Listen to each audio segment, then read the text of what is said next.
Tatian the Assyrian was born in Assyria, a territory in present-day Iraq. He was an early Christian writer and theologian who left behind many valuable works. At first he was a pagan, but during his visit in Rome he met with the Christians and accepted Christianity as well. He left a number of polemics with the pagans. Later, he stayed in other countries and in his final years came back to Assyria, where he passed away around 195. One of his most popular works is known by the name Tatian's Address to the Greeks, where he criticizes the ancient Greek authors for assigning values to the Greeks that they did not objectively deserve. He lists which segments of science and art the Greeks took from other nations, and later proclaimed them as their own. His stances at the time can be acclaimed to many other present-day Greek authors as well. Let's give an extract from one of his works. The Greeks claim, without reason, the invention of the arts. Be not, O Greeks, so very hostilely disposed towards the barbarians, nor look with ill will on their opinions. For which of your institutions has not been derived from the barbarians? The most eminent of the Telmessians invented the art of divining by dreams, the Carians that of prognosticating by the stars, the Phrygians and the most ancient Issairians augury by the flight of birds. To the Babylonians you owe astronomy, to the Persians magic, to the Egyptians geometry, to the Phoenicians instruction by alphabetic writing. Cease then to miscall these imitations inventions of your own. Orpheus again taught you poetry and song. From him too you learned the mysteries. The Tuscans taught you the plastic art. From the annals of the Egyptians you learned to write history. You acquired the art of playing the flute by Marsyas and Olympus. These two rustic Phrygians constructed the harmony of the shepherd's pipe. The Tyrrhenians invented the trumpet, the Cyclopes the smith's art, and a woman who was formerly a queen of the Persians, as Hellenicus tells us, the method of joining together epistolary tablets. Her name was Atossa. Wherefore lay aside this conceit, and be not ever boasting of your elegance of diction. For while you applaud yourselves, your own people will of course side with you.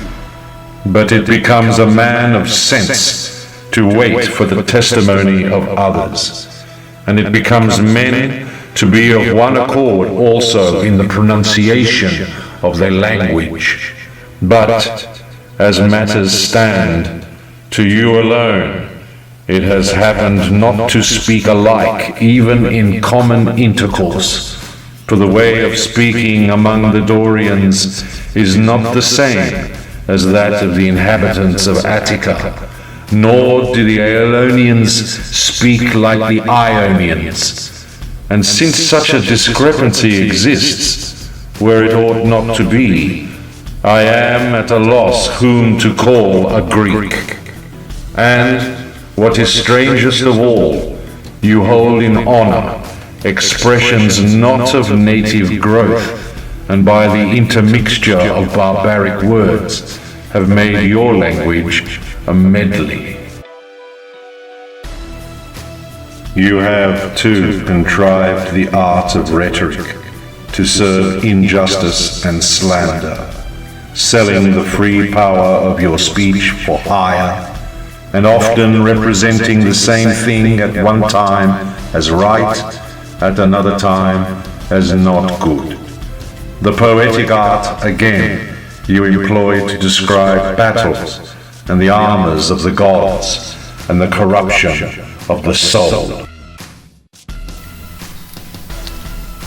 For the subject we're covering, we can clearly see that while mentioning the Greek dialects, this early Christian writer does not mention the Macedonian language as a Greek dialect.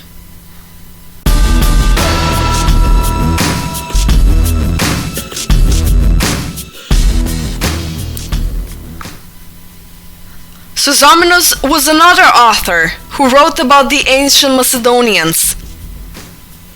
He lived near the end of the 4th century until the middle of the 5th century. He was a historian of the Christian Church. He descended from a wealthy Christian family from Palestine. In his works, he mentioned the Macedonians several times, clearly separating them from the Greeks.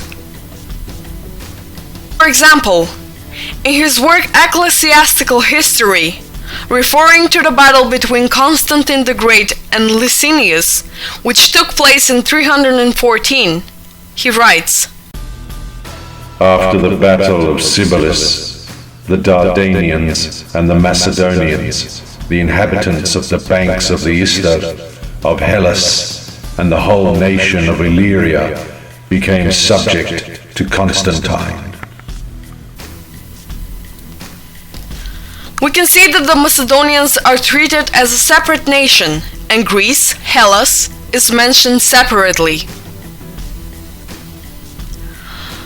While referring to the Christianing of the Balkan peoples, taking place during the reign of Constantine I the Great, 306 to 337, Sozomenos wrote, The Christians of the West, the Greeks, the Macedonians, and the Illyrians met for worship in safety through the protection of Constantine, who was then at the head of the Roman Empire.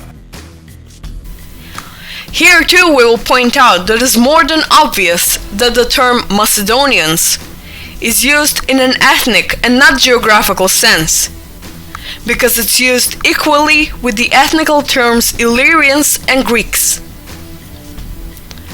So, it is quite clear that the ancient Macedonians lived in Macedonia in the 4th century as a separate nation to the other Balkan peoples.